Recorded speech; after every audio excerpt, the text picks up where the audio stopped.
Halo, selamat sore Sobat Podcast dimanapun berada. Bagaimana nih kabarnya? Semoga selalu dalam keadaan sehat dan tetap semangat menjalani aktivitas sehari-hari. Oke, selamat datang di podcast IPB Sure, bincang santai tapi berbobot. Kali ini saya Fiona Diwanti Putri yang akan ditemani oleh teman saya. Aurora Hegi Ramadhanti. Oke, akan bincang santai mengenai salah satu topik HR yang cukup unik nih buat dibahas. Kalau boleh tahu kira-kira kita bakal bahas apa nih, Ga? Oke, mungkin kita langsung spill aja kali ya, mungkin dari teman-teman di rumah yang ingin mendengar topik kali ini udah pada penasaran banget gitu kan. Nah, mungkin kalau misalnya saya sebutkan dalam bahasa Inggris emang ini agak berat topiknya kan, tapi sudah tentu topik yang kita bawa pada kali ini akan sangat informatif dan bermanfaat. Nah, untuk topiknya sendiri yaitu measuring employee productivity and employee development. Gimana nih Vi? Dari topiknya udah memicu rasa penasaran kamu belum sih? Nah, kalau aku sih udah nih, tapi untuk biar lebih mudah nih, kita bakal membandingkan antara dua perusahaan nih, antara company dan juga startup. Nah, untuk perusahaan yang kita pilih nih pastinya udah kayak perusahaan yang familiar, yang gak Benar, asing banget benar. nih, biar lebih mudah nih. Nah, jadi kita tuh bakal membahas pada perusahaan Telkom dan juga Shopee. Nah, mungkin aku mau nanya-nanya dulu nih, mungkin bagaimana nih cara mengukur produktivitas karyawan? Mungkin boleh dari Telkom dulu nih, gimana nih, Gak? Oh iya, mungkin kita awali dengan company yang udah established secara lama mungkin ya. Boleh. Oke, dari Telkom ini sendiri mereka teknik untuk mengukur kinerja perusahaan mereka menggunakan balance scorecard. Dari Vio sendiri udah tahu belum balance Belum sih, scorecard itu mungkin apa? boleh dijelasin lagi biar orang Oh, juga pada tahu nih. oh iya, oke. Kira-kira Mungkin apa? saya spill nih ya. Mungkin aku spill kali ya ini balance scorecard itu apa. Nah, balance scorecard ini sendiri merupakan suatu alat pengukuran kinerja lah ya, kinerja perusahaan yang berusaha mengukur kinerja perusahaan itu secara menyeluruh dengan mengukur dari 4 perspektif, yaitu perspektif keuangan, perspektif bisnis internal, perspektif pertumbuhan dan perkembangan, dan yang terakhir yaitu perspektif pelanggan. Nah, mungkin udah cukup berat ya pembahasannya udah masuk nih. Nah, kira-kira untuk melihat efektivitas kinerja sebelum dan sesudah penerapan balance scorecard ini gimana ya di perusahaan Telkom, Gab? Oke, mungkin biar lebih sempit kali ya pembahasan PT Telkom ini, kita akan mengambil dari salah satu kasus nih Vi, yang ada di perusahaan Telkom Bandung. Nah, untuk perusahaan ini sendiri pada tahun 2004 dan 2005, mereka itu sebenarnya bisa dibilang belum sepenuhnya efektif dalam melakukan pengukuran kinerjanya. Kalau boleh aku tanya, kamu tahu nggak kenapa belum terlalu efektif?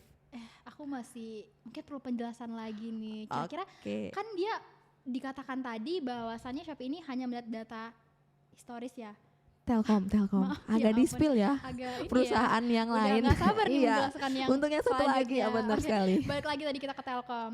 Mungkin dari data historis, terus udah katanya juga bahwa tidak efektif. Tentunya harus ada tindakan yang dilakukan dari pihak Telkom. Kira-kira apa sih gitu untuk mengevaluasinya gitu? Oke, benar. Nah, jadi karena ya namanya juga perusahaan pasti ada tumbuh dan berkembangannya, dari evaluasi mereka sendiri akhirnya untuk mengukur efektivitas kinerjanya secara efektif, akhirnya PT Telkom Bandung itu sendiri menggunakan pendekatan balance scorecard, di mana yang pada awalnya mereka hanya mengukur rasio keuangan gitu kan, cuma uang-uang gitu yang dihitung. Nah, akhirnya mereka mengukur dari keempat perspektif yang telah aku sebutkan tadi, di mana mereka telah mengukur dari perspektif keuangan, mereka juga mengukur dari perspektif pelanggan, dari bisnis itu sendiri, dan dari karyawan mereka sendiri. Jadi mereka bisa melihat efektivitas mereka dari semua aspek dari perusahaan itu sendiri. Oleh karena itu, efektivitas kinerja yang telah PT Telkom Bandung itu terapkan meningkat secara drastis dibandingkan pada tahun 2004 dan 2005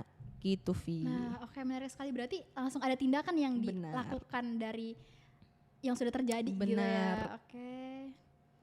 Mungkin Oke, mungkin kan tadi udah bahas nih PT Telkom. Itu PT Telkom tuh bisa dibilang salah satu perusahaan korporat terkenal ya, BUMN yang terkenal di Indonesia. Mungkin boleh kali ya kita kasih satu lagi perusahaan pembanding agar teman-teman sendiri bisa menentukan nih perusahaan mana sih yang mau aku masukin buat masuk kerja nanti. Mungkin boleh di-spill perusahaan apa tuh? oke, boleh nih Ega. Mungkin selanjutnya di sini ada perusahaan startup. Mungkin siapa juga sih nggak kenal sama perusahaan Shopee? Saya Iya, tahu ya. tahu dong.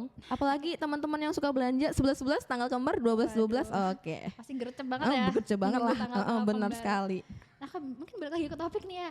Berdasarkan data yang aku baca nih, Ga, Shopee ini merupakan e-commerce yang terus mengalami perkembangan baik dari segi pendapatan maupun jumlah karyawan hingga menempati posisi kedua dengan jumlah karyawan e-commerce terbanyak. Dan hingga kini jumlah pengguna aplikasi Shopee juga terus meningkat. Mungkin Ega juga kali ya. Pasti Iya, siapa sih nggak kenal aduh, sama Shopee, siapa yang nggak pakai Shopee jangan coba. di-spill dong Kita kalau saya rajin suka banget belanja. boros di Shopee. Aduh, coba tanya. Oke, mungkin Oke. Mungkin ini nih sesuai dengan nilai-nilai yang dibawakan oleh Shopee sendiri, yaitu we serve, we adapt, we run, we commit, and we stay humble nih. oke, mungkin ternyata nilai-nilai yang mereka terapkan itu sangat membantu menaikkan image yang perusahaan berikan. Mungkin bisa dijelaskan juga nih dari kan tadi untuk Telkom sendiri mereka menggunakan balance scorecard nih untuk mengukur efektivitas perusahaan. Nah, untuk Shopee sendiri nih Vi, mereka menggunakan teknik apa sih untuk mengukur kinerja perusahaan itu sendiri? Nah, oke guys. Jadi untuk Shopee di sini memiliki sistem informasi yang memungkinkan seluruh pihak untuk ikut berperan aktif nih dalam proses bisnisnya. Jadi setiap orang tuh diikut sertakan gitu. Jadi merasa menjadi bagian dari dalamnya gitu. Nah, sistem informasi manajemen tersebut meliputi ada beberapa nih, ada transaction processing system, kemudian ada manajemen informasi system, kemudian decision support system, dan yang terakhir itu eksekusi informasi system. Oh, Udah mulai berat ya guys pembahasannya. iya, agak Bahasa mikir Inggrisnya dulu agak ini mikir. harus gimana ya, ini apa ya bahasanya, ini bahasa apa gitu ya, karena mungkin ini udah perusahaan multinasional kali ya, makanya mereka menggunakan istilah bahasa Inggris. Mungkin bisa kali ini dijelaskan kembali Shopee ini mereka Bahas lebih lanjut ya, lebih lanjut kenapa bisa berkembang hingga bisa meliputi beberapa negara di Asia Tenggara. Mungkin bisa Vio kasih informasi dong ke aku penasaran juga sih. Oke, mungkin seperti yang kita tahu nih kan zaman semakin berkembang nih. Jadi perlu dan ada tuntutan nih untuk perusahaan itu dapat tetap bertahan, terus bagaimana tetap berlanjut gitu. Jadi pertumbuhan berkelanjutan menuntut Shopee untuk menjaga agar talenta-talenta terbaiknya dan menambah talenta berkualitas untuk bergabung ke Shopee. Dan kemudian hal ini dilakukan melalui pemasaran pekerjaan yang dilakukan oleh tim-tim rekrutmen dan employer branding Shopee Indonesia. Nah, tim rekrutmen dan employer branding ini mencoba membangun gambaran dalam benak masyarakat bahwa Shopee Indonesia merupakan tempat yang diinginkan oleh para pencari kerja. Gimana nih Hega? Kira-kira udah siap belum sih? Wah, sepertinya Join sama berhasil Shopee sih ini. sepertinya rencana Shopee dalam Udah branding kan mulai pengen udah ya? mulai pengen ya, agak tergugah gitu ya. Mungkin bisa kali ya HR Shopee menghubungi kita. Oke, Kita udah benar. siap nih, 1 tahun setengah lagi kan? 1 tahun setengah lagi kita ready udah banget nih. udah Join fresh sama from the oven gitu ya. Waduh. Oke, benar sekali. Oke, jadi seperti yang kita tahu nih, Shopee kan kayak keinginan kita nih kan udah Iya, ada. benar. Mulai dari benak kita tuh untuk ingin bergabung ke Shopee nih. Benar. Jadi dari hal ini tuh dinilai dapat memberikan branding yang baik bagi para karyawan dan calon karyawan melalui kegiatan. Jadi ada beberapa kegiatan gitu baik dilakukan secara offline karena juga pandemi kan ada juga Benar-benar. kegiatan online nih. Nah, kegiatan employer branding ini juga membentuk citra yang baik bagi Shopee sebagai salah satu startup yang sangat peduli pada karyawan dari segi keamanan, kenyamanan, kesehatan, dan sosial. Nah, hal ini juga berpeluang membuat publik terpikat dan tertarik nih untuk bekerja di Shopee. Jadi setiap kali Shopee membuka berbagai posisi pekerjaan, begitu banyak publik yang berminat. Bahkan publik juga ikut menyebarkan lowongan pekerjaan tersebut di berbagai akun media Sosialnya. sosial. Pasti udah banyak ketemu ya di Pantes berbagai ya, akun. iya kayak benar-benar pantes.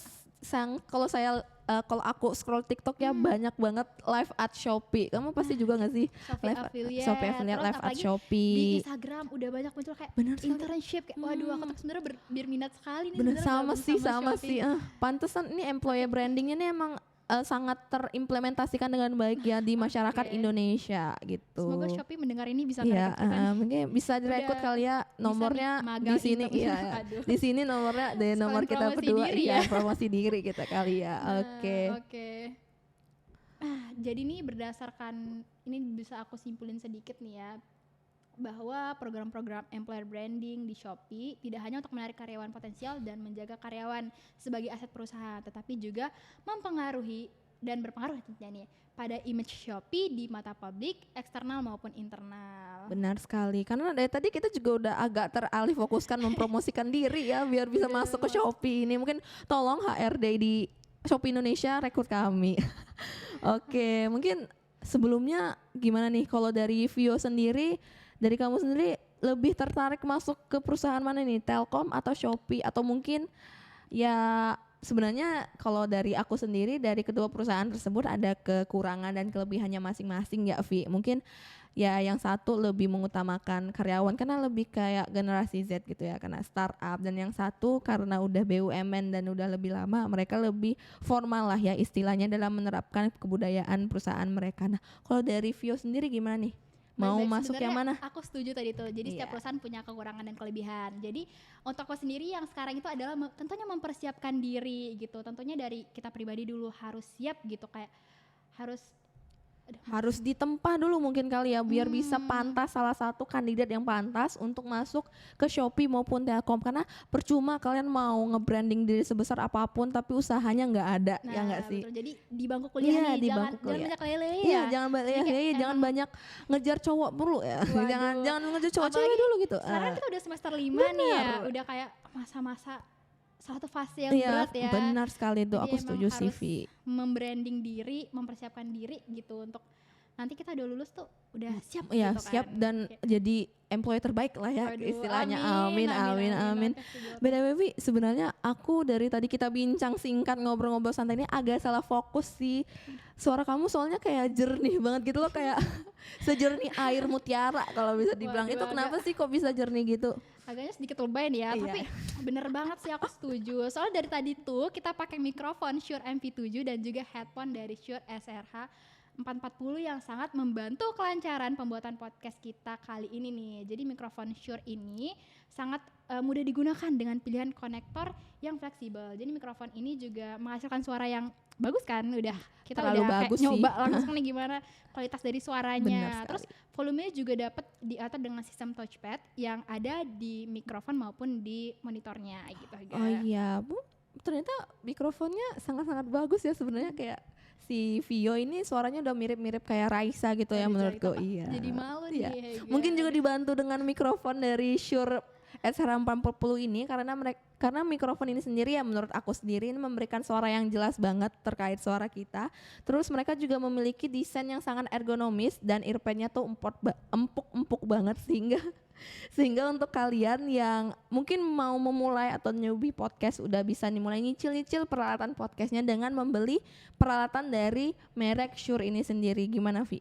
Oke, setuju banget tuh Hega. Oke, mungkin karena udah nggak terasa nih waktu udah berjalan cukup lama dan kita udah bahas pembahasan kita yang sangat menarik tentunya kan. Sangat Mungkin- menarik sih Shopee dan Telkom gitu. Setuju. Mungkin untuk podcast kali ini kita akhiri dulu. Dan aku pamit undur diri. Aku Vira Diwanti Putri dan juga Aku Aurora Hega Ramadanti. sampai jumpa di Podcast podcast selanjutnya. selanjutnya. Dadah.